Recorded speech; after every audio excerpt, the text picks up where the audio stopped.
Happy Carnival! And welcome to another episode of Tales from the Parade Route. Tonight, we're taking a ride down the parade route with the Krewe of Kolossos. How you doing today? Doing well. Good to see you guys again. Yeah, good to see you. Yeah. So, tell us, I guess for starters, we had previously talked to you with the bearded oysters. Which came first, the oyster or the bike? The bearded oysters came first. That was started by me in 2002, and the Krewe of Kolossos was officially founded at midnight between 2011 and 2012. We had a resurrection ball at Siberia on St. Claude Avenue, and that was the beginning of that.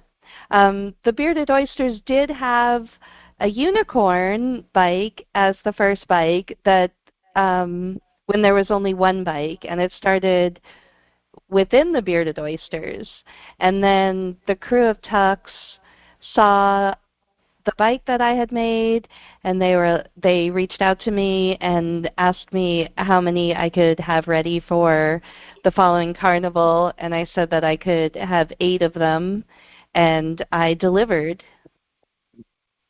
Okay. How many do you ride with currently? How many bikes? Mm-hmm. It depends on the event, but between 12 and 16. Okay, yeah. For a I big was parade. It was more than 8. It felt like more than 8. Mm-hmm. So, I guess something that kind of stirred on the interview was, unfortunately, within the past few weeks, I know y'all had a little bit of bad luck happen. You want to tell us a little bit about the proceedings there? Sure. So I looked at my messages at 5 a.m. on November 5th, and there was a message from my neighbor that said she was in our garage, our shared garage, and saw remnants of torn pieces of our art from our art bikes strewn about the garage like dismembered animals. And then I rushed to get there and discovered that 3 of our animals had been taken, and with also 2 other bikes were taken that didn't have any art on them at the time. And the police were able to recover all the art for us, and I'm really grateful to them and the local media, NOLA.com and Doug McCash, for really shining a light on all of it and helping us to get our art back, because it did work. Well, so was any of the art, I guess, damaged? I guess initially in the articles that I was reading, it felt like the art itself was damaged, and then the bikes were taken. Yeah. And then I understood that one of the bikes. The art was damaged, and we've been working hard to repair it. And we're hoping with our GoFundMe that we can raise money to replace the bikes that were stolen and have all our art animals back on the parade route for Carnival. Okay. How many bikes are still unaccounted for? There's still 5 trikes that we have to replace. Oh, so none of the bikes were recovered at all? No, not yet. They could be. I mean, it's past the first 48, so I don't know what will happen. I know Rob. I'll get a hold of him. Mm-hmm. But no, I guess the report that I saw, I just kind of quickly skimmed through it since I was at work when the news came across that some had been recovered. I guess that was the art, which I guess is, if you have to get one or the other back, you'd want the art, Yeah, it felt good to get the art back, even though it's damaged. We can get it back together, and it's just such beloved pieces, especially the ones that were taken were some of our best bikes. So it does feel good to have the art back and know that the art's safe, because it does feel like there's a little bit of personality to all these bikes in our hearts, and it's nice to know that they're home safe and together with all the other bike animals. Yeah. Well, I guess to give our viewers, our listeners, an idea, if you've never seen the Krewe of Kolossos, and I mean, like I said in one of our posts, if you've been to a parade in the past decade, you've seen them. I mean, that it's the way that y'all have been describing it is like an art zoo. Mm-hmm. And that there's, when the bikes are intact and, the rider is on it, it looks like, the rider is riding on, a variety of different animals, whether it be, one of the big ones that I know got a lot of the publicity during the theft is a seahorse. You'll have one that looks like a bat. Y'all got one that, like you said, you've got one that looks like a unicorn. There's one that looks like a triceratops skeleton. I mean, there's. You're pretty good at that. There's also a pelican and a crawfish, alligator, a pair of dogs, a hammerhead shark, an elephant. Probably some others that I'm forgetting too. Well, y'all do ride quite a bit. You get around is when Carnival starts, and it seems like, I used to frequent the Marigny area a lot. I feel like I see one or two of them riding around on occasion, in that area, or it might have been somebody else that has a similar bike. But. Well, I will say that is kind of a mecca of art bikes, and there's a lot of reasons that neighborhood, I feel, is particularly filled with that type of culture. I think a lot has to do with the amount of welders that are in that neighborhood, and how that translates into carnival culture, and bringing that relationship of armature and the freak bike culture that's down there. There's really a lot of art bikes, and that's part of why I moved down there, was because I wanted to be around the other artists that were making art bikes. Yeah, it's a little strange. I had won one of the Bacchus bikes. You had to catch it in their virtual parade. And I went down there with it. I'm riding it around. It's a little kid's bike, But everybody come out and just start riding with me. Every one of them was like customized in some way, I was like, I feel weird not having a custom bike now. I think it's the VIP way to be in Carnival, because you're not trapped on a float. You have a little bit more autonomy and freedom and elbow room than, having a harness. And you really get to bring that sort of majesty of the animals to all the people in the audience, and they are just so delighted by it. And it's adorable to see all the kids, and usually the kids will like yell out what animal they're looking at. They'll just be like, crawfish, alligator, and so we hear that like a lot, and then we hear it in other languages too, which is cool. And then so it's really like a very beloved experience for the riders and the audience. And we also have a new fleet that is in the Krewe of Mad Hatters, and that is all Alice in Wonderland themed tricycles that they commissioned. And in that fleet, which can be seen, it's like the headliner of Family Gras, the Krewe of Mad Hatters. It's an amazing parade. And they have an Alice bike, a Mad Hatter, Caterpillar, a Cheshire Cat, White Rabbit, just a really beautiful collection that we made for them. and we ride it in their parade as well. And this carnival, we're going to be doing the Krewe of Muses and the Krewe of Tucks. Okay.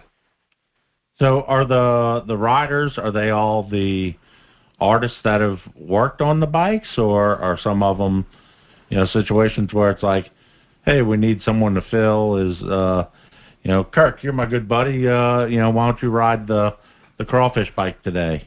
I'd love Yeah, to. it's kind of a mix. Some of them are ridden by artists that have helped us, but at this point, all the bikes have been made, and we're not necessarily bringing new animals into it. We're just sort of making each of the animals better and better each year.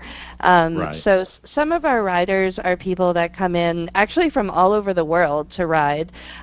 We were featured on a Russian travel show, which generated people from Russia coming and wanting to have the experience of riding our bikes. And we have a lot of people from across America that come in to do it, and we really appreciate that, because that helps us fund what it costs to keep it going, and for all the infrastructure and storage and trailers and trucking. And we also have a lot of attendants on the day of that we like to pay that help us make sure that all the pieces get to the end of the parade, and everybody also gets to the end of the parade together in formation. Yeah. Okay. Let's see. So where can people donate to the GoFundMe? Do you know what the link is off the top of your head?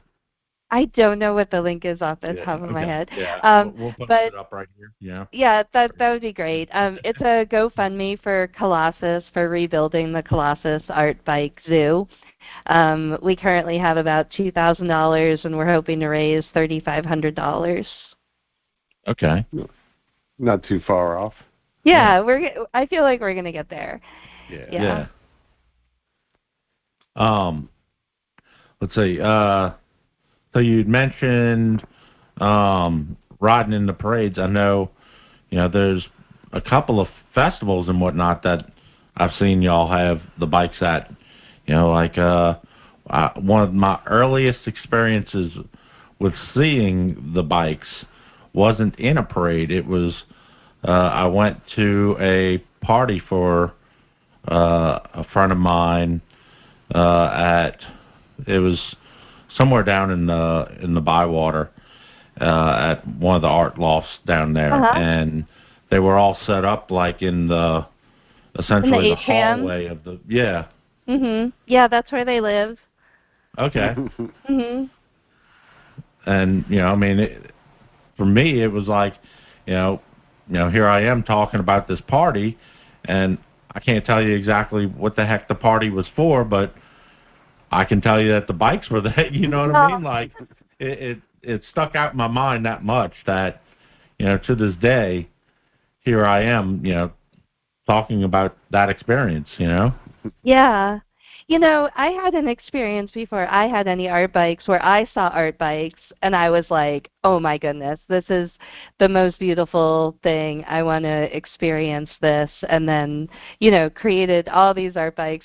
So I do feel you that there is something like really mesmerizing about them and about the feeling of seeing all the animals. To me, they also kind of feel like a carousel that has released into the street, and all the animals sort of have this like freedom, and are. I also like to think of it as like Noah's Ark, like all these different animals that are here in New Orleans, and this like kind of like Noah's Ark. Yeah. Like you were saying, like about festivals, we do a lot of cool things. The bikes have really opened up all kinds of opportunities for us. We've done a lot of movies with the bikes before. The bats that you mentioned, those were created for Tom Cruise for Jack Reacher movie. And we've also had a museum exhibit in Alexandria, Louisiana one time, and that was one of the most fun experiences I ever had. We got to take the bikes to Alexandria, and they had the downtown all blocked off and barricaded, and we got to let the bikes be released into the city, and people in the city could just ride them in this about a 4-block by 4-block area. And it was just amazing to see the people like experiencing this. We've also gone out of state, and we've paraded in Fort Lauderdale and Hollywood, Florida, and New York City,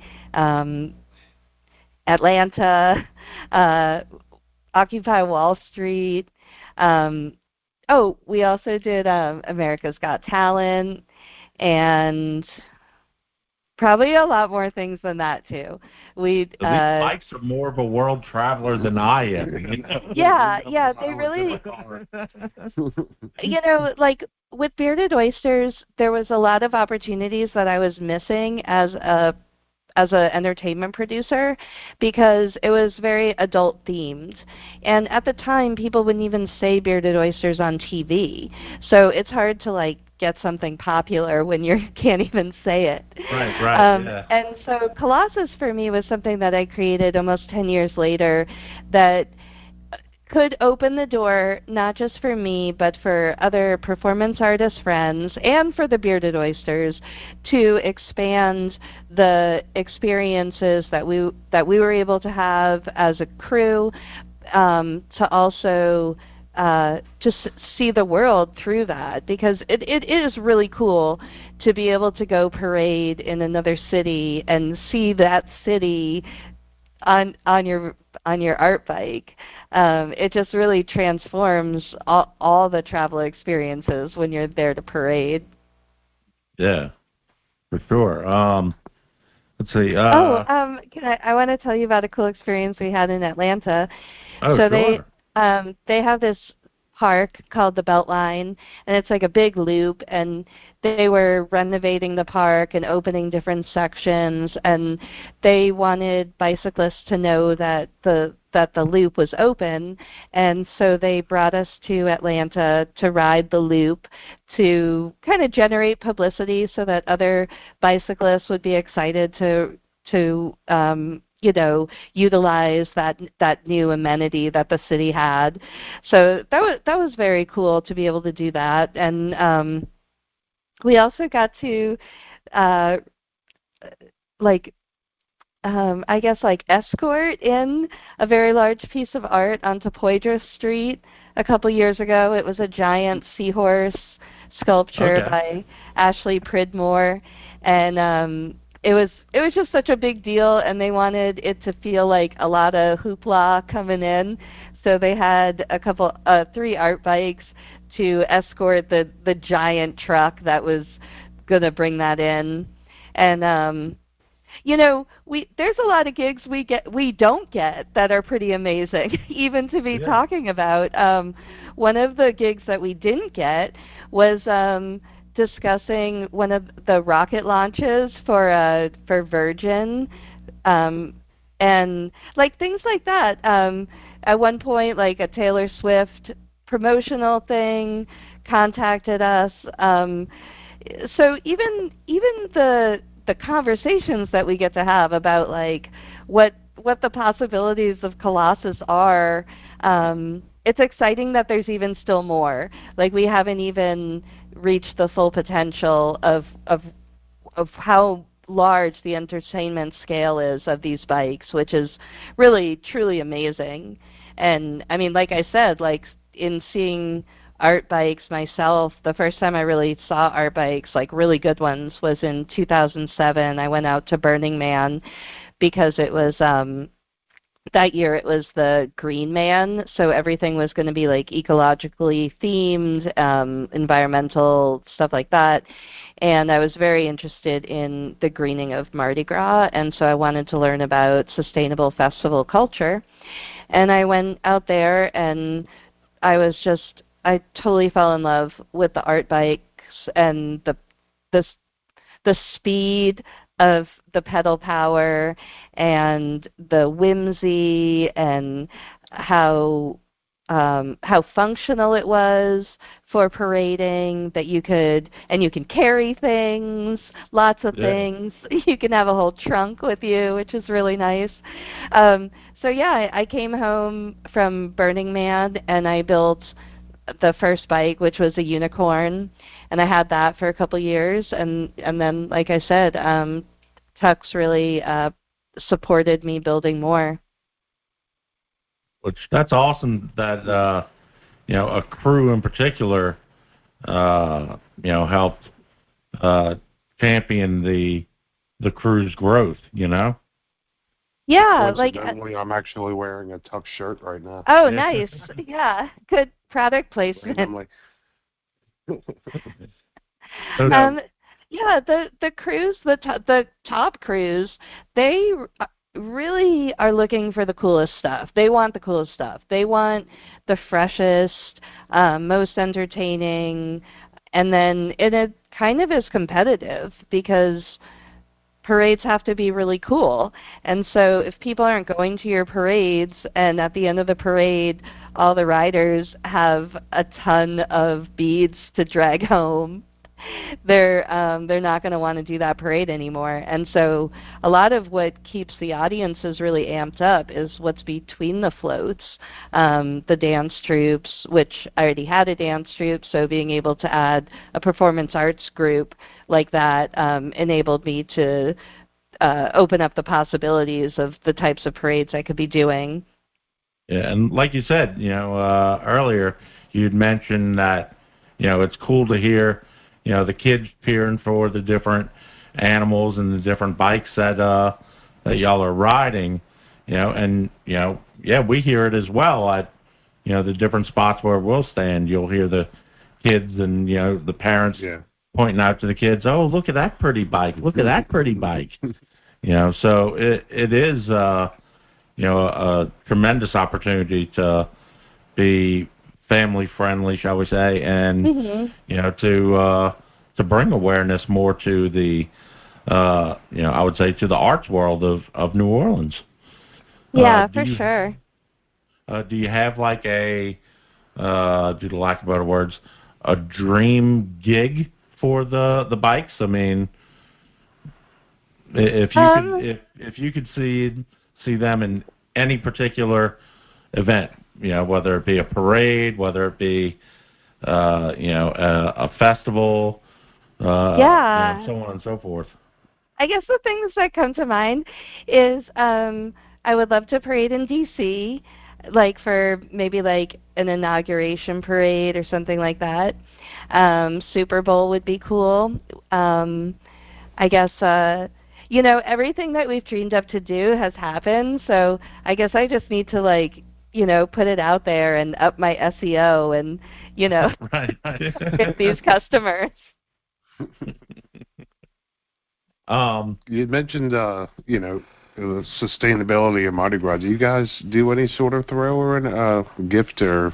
No, I mean, there are some people that won't obey the rules that come and do my parade, and they will throw things, but I'm really trying to talk them out of it. But in general, we do not throw anything, because when we have trinkets in our hands, then the audience just wants that cheap little shiny thing, because it gamifies the experience of being in the audience, and they think that they're supposed to engage with that game. But if you don't have anything, then the audience knows that what they're supposed to do is just enjoy the art. And then instead of saying things like, gimme, gimme, they're like, you're so beautiful, I love you. And that experience of really connecting with the audience just through that art I think it takes a little courage, and I think sometimes it's hard for the riders to really absorb the adoration that they're receiving from the audience, and so out of almost social anxiety, they like want to like throw something at them because they don't know what to do with like that much love and attention. And so I have to take people like through these layers. Like I have to be like, they love you, it's okay, let them love you this much, like let them look like right in your eyes and just love you, and like you don't have to throw plastic at them. So I'm trying to get there. Like I really think it's about like the show, not the throw, and there's enough throws, and by law we're not supposed to be throwing anything anyway, because there's ordinances that say only float riders should be throwing beads. And so law abidingness is also on my side for that. Yeah. Well, we won't report you if you want to give us like a doubloon or something. No, I'm trying to think of like if we actually do give anything. No, we really don't. We give amazing dance parties. Like we have had these like throwdown dance parties when the parade breaks down that are like the best dancing experiences that people have ever had. We will give you excellent photos for your social media, and you can take photos of us, and people will think that you're super cool and had like a really nice experience or fantastic experience at Carnival. So we can give those things. We can point at you. We can be like, hey, look, there you are. We see you. You see me, and I see you. And, I mean, I find that that's enough, like, for everybody. Honestly, we go to everything. I don't want throws, Mm-hmm. We both collect the balloons, so, I'll basically bring the balloons and maybe something that's hand-decorated I'll bring home, but everything else I catch goes to the kid next to me. I just don't want it. I mean, you can only have so much of that stuff, and even though I bring almost nothing home, I have tons, so. Sometimes I like to give out wet wipes. Like, I just like to have a big thing of wet wipes, like a, packet of 50 of them, and then just give people a wet wipe. I feel like they're very excited to get it, and they're like, oh, my hands are so dirty, thank you. So yeah. Like, hey, you need this breath mint right there. Yeah.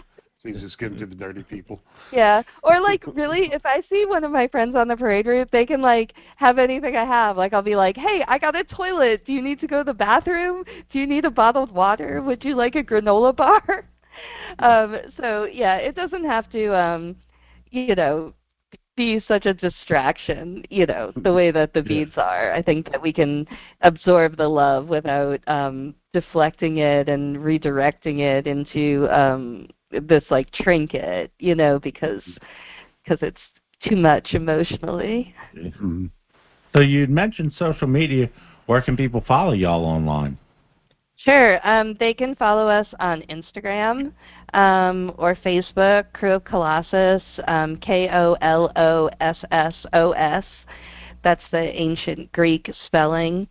Yeah, you can Google us. There's a lot of interesting articles about, really like international media, things that we've done. And yeah, you can come see us in Muses and Tux. Okay, for sure. I really appreciate you coming on and giving us the story behind the crew. I mean, I didn't realize that y'all had so many world adventures. You know what I mean? Like, I thought that a lot of it was just more in the the New Orleans scape. You know what I mean? But to hear that y'all have been to just about all 4 points of the of the nation. I mean, that's pretty wild. Yeah. I wanted to tell you a little bit more about like how it started and kind of the concept of Kolossos. Sure. So when I was thinking about what I wanted to name the art bike gang, which it originally had some other names, and it had a lot of other names that are secret names now, and I can't say. But then we eventually settled on Kolossos. And the reason that I fell in love with Kolossos was because the Colossus of Rhodes, which was about 2,000 years ago, was created by the citizens of that place, and they had been experiencing total destruction and upheaval and wars for generations on their land. And then one day the wars stopped, and what was left in their land was all these war machines, like an armory from the battles that had been there. And instead of saving all those weapons, they melted them all down and they built the biggest piece of art that the world had ever seen.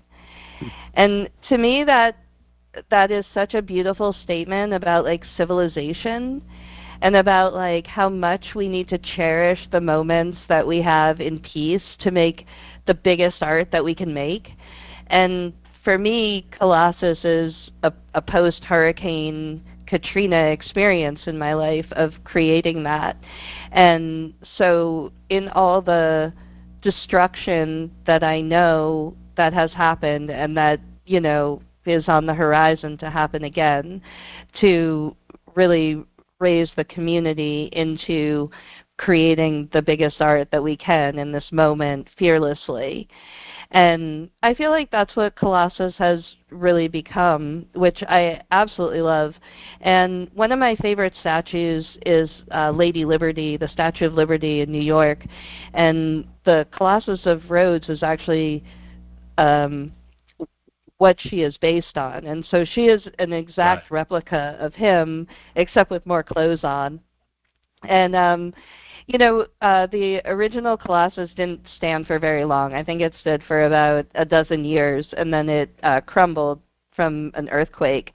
But we still know about it thousands of years later because these people made this huge piece of art.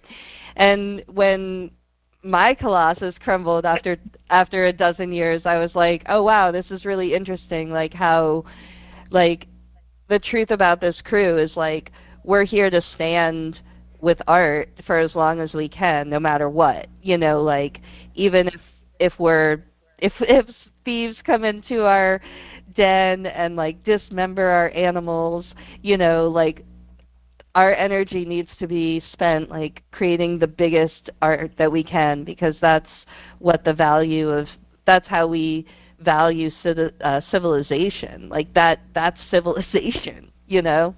That's the highest levels of civilization, is to be able to do these things.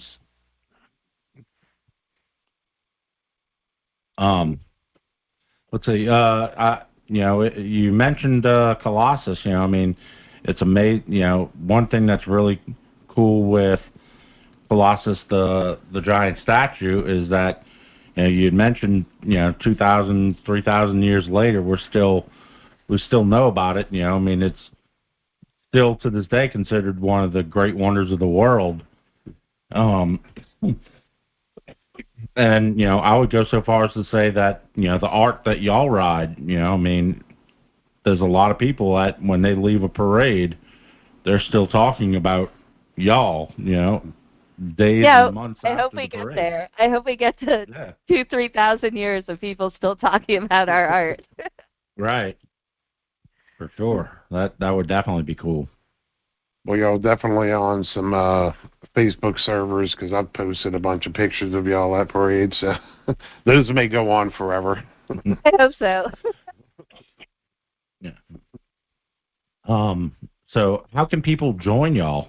You know, if people want to ride with us, we have some spots for the crew of Mad Hatters and the crew of Muses. We're all booked out for the crew of Tux. But they can contact me through Kolossos.org or through social media or Katrina Brees at gmail.com. And talk to me. Tell me how many friends they want to bring. And we have a very limited supply of the bikes, so you know, do it soon if you're interested. Right. Yeah. Yeah. So, yeah. Again, I really appreciate you coming on and talking to us. You know, and you know, I hope that they're able to find the bikes that are MIA right now, and I hope that the GoFundMe can hit the goal, to where, if anything, hopefully out of this this travesty, shall we say, that it would help even expand the crew even more. I mean, I hope so. Every single one of the bikes is a great piece of art, and each one is to be cherished. Thank you. So thank you again. Thank you, listeners. So signing out. We will see you on the route. Thanks again for tuning in. Be sure to check out tonight's guests online. You can check them out at links all listed over here. Also, if you like us, you can support us. You go to our website, you can purchase our shirts and These couple other things. Couple other goodies that we have out there. And be sure to follow us online as well. The links are all over here. And while you're at it, be sure to click that subscribe button down there and the little bell to stay in touch on when we put out new content. Thanks for tuning in. We'll see you on the route.